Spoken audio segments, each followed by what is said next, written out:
Welcome back, everyone. Good morning. We're going to look at Philippians chapter 3, verse 14.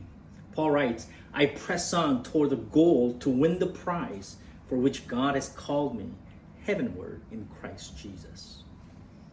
Have you ever stared at your phone just a little too long and then suddenly forget why you picked it up in the first place?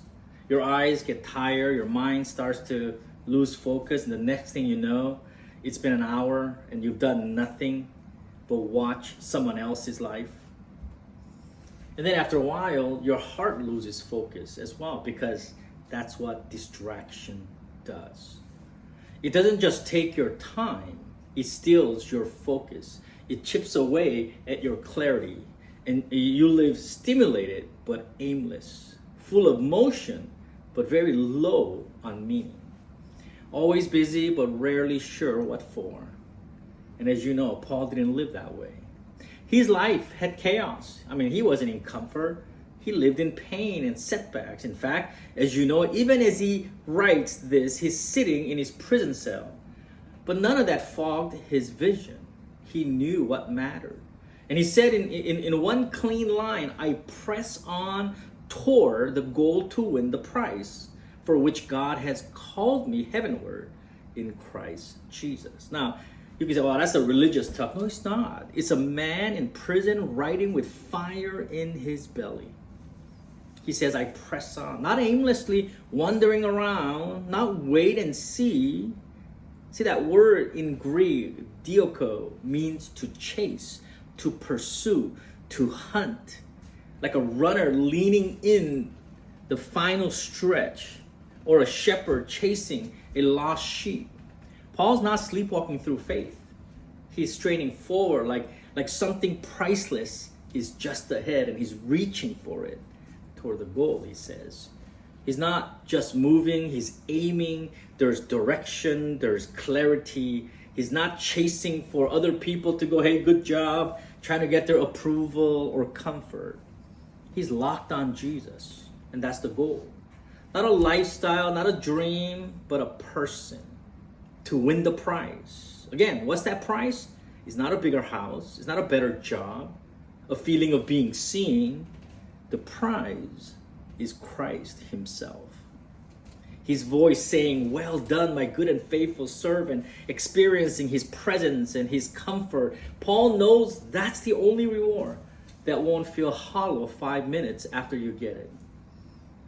You see, if you aim at nothing, you'll hit it every time. A lot of people are moving fast, but aiming at nothing. Living for likes, distracting themselves into exhaustion. They binge, they scroll, they shop, and guess what? They repeat that again and again. And then they lie awake wondering why they feel so empty. I remember at a conference hearing a story about a guy working in a factory, and he spent his breaks sketching on a napkin his dream.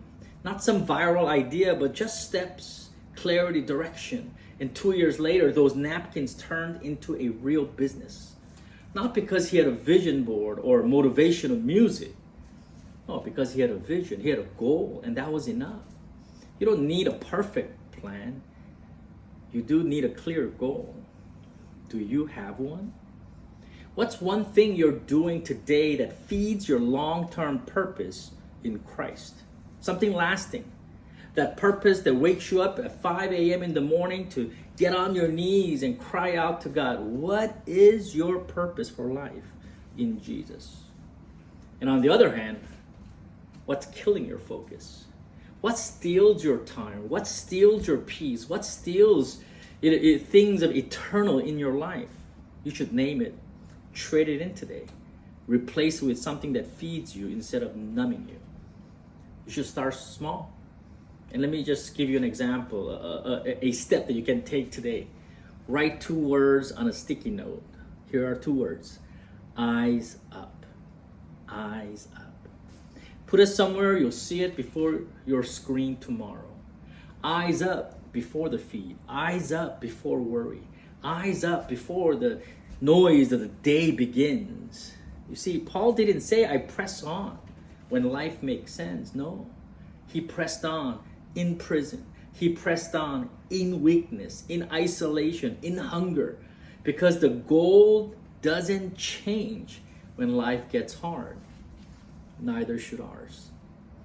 You're not called to impress. You're called to press on one step at a time. And here's the encouragement. God's not watching you from the finish line with a stopwatch. He's with you in the race, strengthening your tired legs, clearing the blurry vision, reminding you that the prize is still ahead, still real, still worth it. So my friends, don't quit. Fix your eyes, tighten your focus, tell someone what you're chasing, and then take one step forward. Not for somebody to stoke your ego, not for applause, not for comfort, but something far better. Do that. Move forward for Christ. I pray that has blessed you, and if it has, click that like button so others can find us. Subscribe if you haven't yet, and I'll see you in a couple days.